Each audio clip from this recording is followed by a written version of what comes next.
வணக்கம். இந்த நாளிலே தீர்க்கதரிசி எரேமியா ஒரு ஜெப வீரர். எரேமியா என்றால் யாவே எஸ்டாப்ளிஷஸ், கர்த்தருடைய விரிவாக்கம் அல்லது கர்த்தருடைய ஆளுகை. ஆசாரிய குடும்பத்தை சார்ந்தவன், priest family, son of Hilkiah, weeping prophet, அழுகையின் தீர்க்கதரிசி என்று இவனுக்கு பெயர். நமக்கு தெரியும் 16 தீர்க்கதரிசிகள் ஏசாயாவிலிருந்து மல்கியா வரைக்கும். ஆனால் யாருக்கும் இல்லாத ஒரு அடைமொழி அழுகையின் தீர்க்கதரிசி, வீப்பிங் ப்ராஃபட். 40 வருடங்களுக்கு மேல் இஸ்ரவேல் இனம், ஜனம், குறிப்பாக தெற்கு ராஜ்யம் யூதா, பெஞ்சமின், அழுது கொண்டே தீர்க்க தரிசனம் உரைத்தார். அதே வேளையில் அன்மேரீட், திருமணமாகாதவர். காரணம், ஆண்டவர் அவர் திருமணம் செய்ய வேண்டாம் என்று சொல்லிவிட்டார். எருசலேமில் எரேமியாவும் பாபிலோனில் எசேக்கியலும் தீர்க்கதரிசியாக ஊழியம் செய்த காலம். புரிந்து கொள்ளுங்கள், பாபிலோனில் எசேக்கியல், எருசலேமில் எரேமியா. யூதா ஜனங்களுக்காக ஜெபிக்கிற போது எரேமியா 7:16, 7:16, இந்த வசனமெல்லாம் நமக்கு அதிர்ச்சியை ஊட்டும். எரேமியாவை தீர்க்க தரிசன ஊழியத்திற்கு அழைத்து திருமணமாகாதபடி கடைசியாக பாபிலோனியர் கையில் ஒப்பு கொடுப்பதற்கு முன்பதாக தெற்கு ராஜ்யமான யூதா, பெஞ்சமின் கோத்திரத்தாருக்கு அவர் சொல்லுகிறார், நீ இந்த ஜனத்துக்காக விண்ணப்பம் செய்ய வேண்டாம். அவ்வளவு கோபத்தில் இருக்கார் கர்த்தர். அவர்களுக்காக மன்றாடவும் கெஞ்சவும் வேண்டாம். என்னிடத்தில் அவர்களுக்காக பரிந்து பேசவும் வேண்டாம். நான் உனக்கு செவி கொடுப்பதில்லை. எவ்வளவு கோபத்தில் இருக்கார் பாருங்க. நம்ம இந்த மாதிரி வசனங்கள்லாம் வாசிக்க மாட்டோம். ஆண்டவர் புரிந்து கொள்ள வேண்டும். Do not pray for these people, nor lift up a cry or prayer for them, nor make intercession to me, for I will not hear you. நமக்கு சொல்லுகிற பிரசங்கி மாறலாம். தேசத்துக்காக ஜெபம் பண்ணு, ஊழியத்திற்காக ஜெபம் பண்ணு, சபைக்காக ஜெபம் பண்ணு, ஊழியக்காரருக்காக ஜெபம் பண்ணு. ஆனால் ஆண்டவர் சொல்லுகிறார், ஜெபம் பண்ணாத, ஜெபம் பண்ண கேட்க மாட்டேன். அவ்வளவு மோசமான நிலைமையில். 20வது வசனம், இதோ என் கோபமும் என் உக்கிரமும் இந்த ஸ்தலத்தின் மேலும், மனுஷர் மேலும், மிருகங்கள் மேலும், வெளியின் மரங்கள் மேலும், பூமியின் கனிகள் மேலும் ஊற்றப்படும். அது அவியாமல் எரியும் என்று கர்த்தராகிய ஆண்டவர் சொல்லுகிறார். எரேமியா 16:1-2, ஜெர்மியா சாப்டர் 16:1-2. ஏசாயாவினுடைய மனைவியை குறித்து ஒன்று சொன்னார், எசேக்கியேலின் மனைவியை குறித்து ஒன்று சொன்னார். எரேமியாவுக்கு சொல்லுகிறார், அவன் பேச்சலராக இருக்கிற பொழுது, நீ பெண்ணை விவாகம் பண்ண வேண்டாம். You shall not take a wife. அவன் அப்படியே கேட்டாங்க. ஏன், எதற்குன்னு கூட கேட்கல. யோசிச்சு பாருங்க.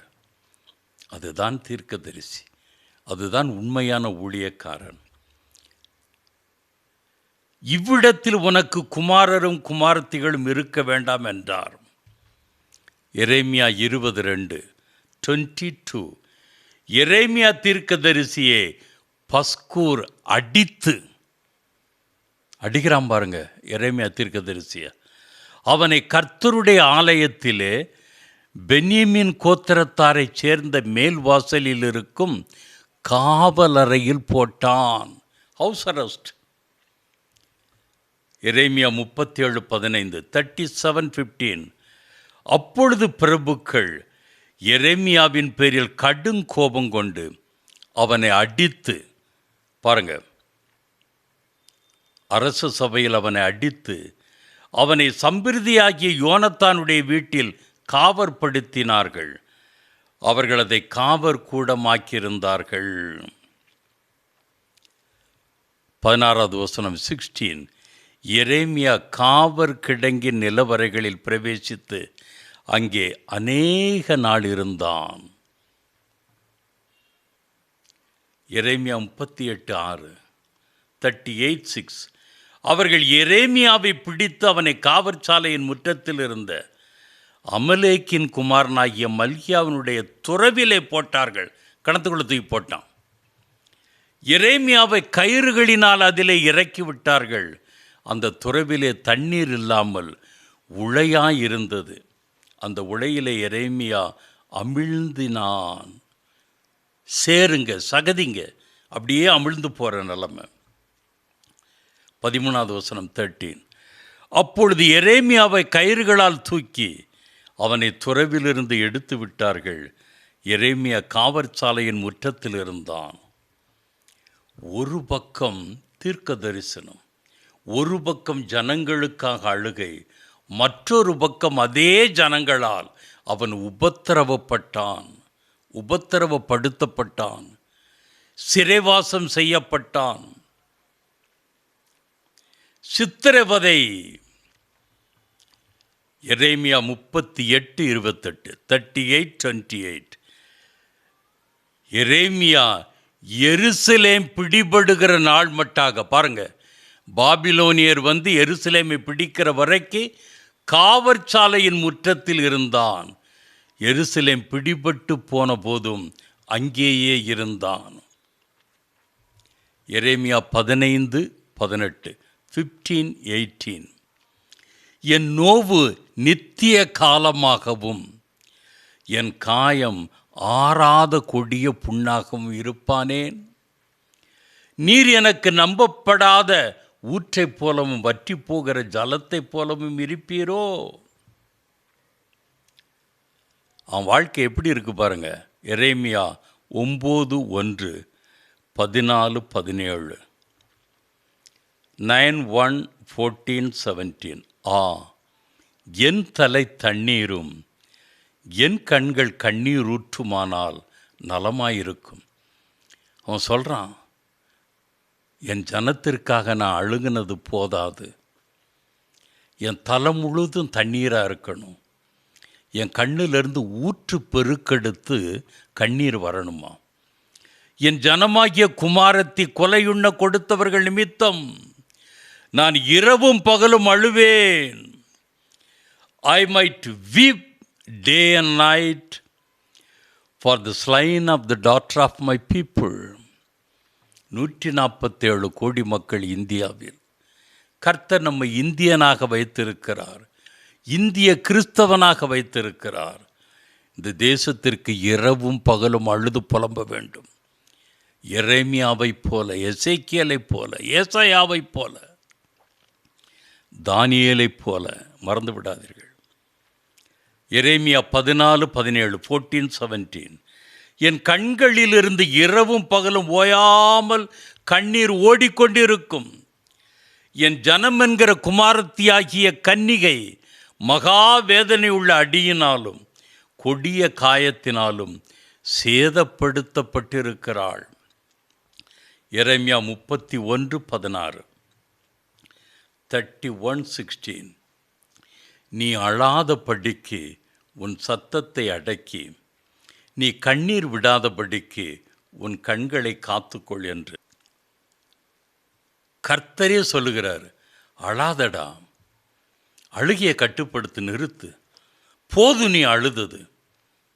கர்த்தரே சொல்லுகிறார் எரேமியாவை பார்த்து. சொல்லிட்டு ஆறுதலாக சொல்கிறாரு, உன் கிரியைக்கு பலன் உண்டென்று கர்த்தர் சொல்லுகிறார். ஊழியத்து நிமித்த நீ போராடின போராட்டம் இருக்கிறதா? உபத்திரவப்பட்டாயே, ஆனாலும் அழுது புலம்பி தீர்க்க தரிசன வார்த்தைகளை தெளிவாக சொன்னாயே. அடித்தாலும் உணவு கொடுக்காவிட்டாலும் சித்திரவதை பண்ணாலும் உன் ஊழியத்தை விடலையப்பா. அவர்கள் சத்துருவின் தேசத்திலிருந்து திரும்பி வருவார்கள். They shall come back from the land of the enemy. அதுதாங்க முக்கியம். இவன் அழுகை என்ன? என் ஜனம் திரும்ப வர வேண்டும். Come back from the land of the enemy. ஆண்டவர் சொல்லுகிறார், சத்துருவின் தேசத்திலிருந்து திரும்பி வருவார்களடா. நீ அழுத அழுகைக்கு பலனுண்டு, உன் கிரியைக்கு பலனுண்டு. Your work shall be rewarded, says the Lord. புலம்பல் 2:11 நன்றாக புரிந்து கொள்ளுங்கள். எரேமியாவின் புலம்பல் என்று எரேமியா தீர்க்க தரிசன புத்தகம் 52 அதிகாரங்கள் கடந்து 5 அதிகாரங்கள் புலம்பல், லாமெண்டேஷன்ஸ். அதில் 2:11, 2:11 and 18. என் ஜனமாகிய குமாரத்தியின் நொறுங்குதல் நிமித்தம் கண்ணீர் சொரிகிறதினால் என் கண்கள் பூத்து போகிறது, என் குடல்கள் கொதிக்கிறது, என் ஈரல் இழகி தரையில் வடிகிறது. குழந்தைகளும் பாலகரும் நகரத்தின் வீதிகளிலே மூர்ச்சித்து கிடக்கிறார்கள். ஜெபிக்கிற சகோதர சகோதரியே, இந்த அனுபவம் நமக்கு உண்டா? எரேமியாவின் அனுபவம். கண்கள் பூத்து போகிறது, குடல்கள் கொதிக்கிறது, என் ஈரல் இழகி தரையிலே வடிகிறது. 18 அவர்கள் இருதயம் ஆண்டவரை நோக்கி கூப்பிடுகிறது. சீயோன் குமாரத்தியின் மதிலே இரவும் பகலும் நதியளவு கண்ணீர் விடு, ஓய்ந்திராதே. உன் கண்ணின் கருப்பு விழியை சும்மா இருக்க ஒட்டாதே. எப்படி? இரவும் பகலும் நதி எவ்வளவு கண்ணீர் விடு, ஓய்ந்திராதே. உன் கண்ணின் கருப்பு விழியை சும்மா இருக்க ஒட்டாதே. நமக்கு நன்றாக தெரிந்த பயன்படுத்துகிற வசனம் புலம்பல் 3:40-41. லாமெண்டேஷன்ஸ் 3:40 and 41.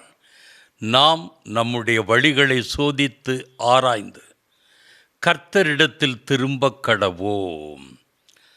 Let us search out and examine our ways and turn back to the Lord. 41. நாம் நம்முடைய கைகளோடும் கூட, இந்த வார்த்தையை கவனமாக கேளுங்க, நம்முடைய இருதயத்தையும் பரலோகத்திற்கிற தேவனிடத்திற்கு ஏறெடுக்க கடவும்.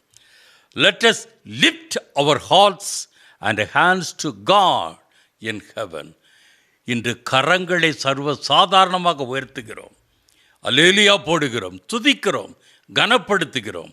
ஆனால் இருதயம் சிறகடித்து எங்கோ பறக்கிறது, சிந்தை சீர்கட்டு போயிருக்கிறது. ஆராதனை கூடத்திலும் ஆவிக்குரிய கூட்டத்திலும் நம்முடைய அவயவங்கள், அசைவுகள் பரிசுத்தத்தை வெளிப்படுத்துவது போல இருக்கிறது. ஆனால் உள்ளத்திலே அசுத்தங்களும் அருவருப்புகளும் சீர்கேடுகளும். வேதம் சொல்லுகிறது, நம்முடைய கைகளோடு கூட நம்முடைய இருதயத்தையும் பரலோகத்தில் இருக்கிற தேவனிடத்திற்கு ஏறெடுக்க கடவோம். ஜெபம். அன்பின் ஆண்டவரே, எரேமியாவினுடைய ஜெப வாழ்க்கையை இந்த வசனத்தின் வாயிலாக எங்கள் ஒவ்வொருவருக்கும் உணர்த்தும் ஐயா.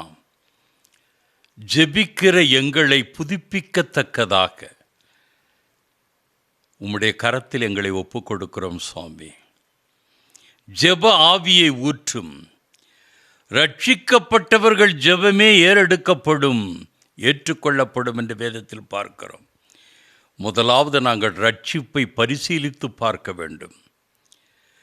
இரண்டாவது பரிசுத்த ஆவி, பரிசுத்த வாழ்க்கை. மூன்றாவது ஜெப ஆவி எங்களுக்குள்.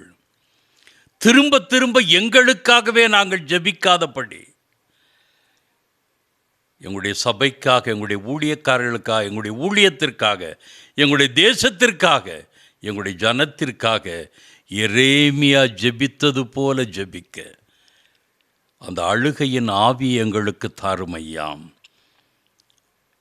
அந்த கண்ணீரின் ஆவி எங்களுக்கு தாருமையா. அந்த மனமுடைந்து நொறுங்குண்டதும் நறுங்குண்டதுமான ஆவி எங்களுக்கு தாருமையா. எரேமியாவினிடத்தில் சொல்லுகிறீர், நீ பட்ட பாடுகளுக்கு பலன் உண்டு. எதிராளியின் தேசத்திலிருந்து திரும்பி வருவார்கள் என்று. எங்களுடைய இந்திய தேசம் ரட்சிக்கப்பட வேண்டும் ஐயா. இந்திய மக்கள் சுபிட்சமாக வாழ வேண்டும். சமாதானத்தோடு, சந்தோஷத்தோடு, மகிழ்ச்சியோடு இருக்க வேண்டும் ஐயா. அதற்காக எங்களுடைய முழங்கால்கள், எங்களுடைய கரங்கள் மாத்திரமல்ல, எங்களுடைய இருதயமும் உம்மை நோக்கி ஏறெடுக்கப்பட வேண்டும் ஐயா. ஒப்பு கொடுக்கிறோம், ஒப்படைக்கிறோம் எங்களையும் எங்களுடைய குடும்பத்தையும் கிறிஸ்து இயேசுவுக்குள். ஜெபங்கேளு பிதாவே, ஆமேன். அடுத்த வெள்ளிக்கிழமை இன்னொரு ஜெப வீரரோடு கூட உங்களை சந்திக்கிறோம். ஆமேன். அல்லேலுயா.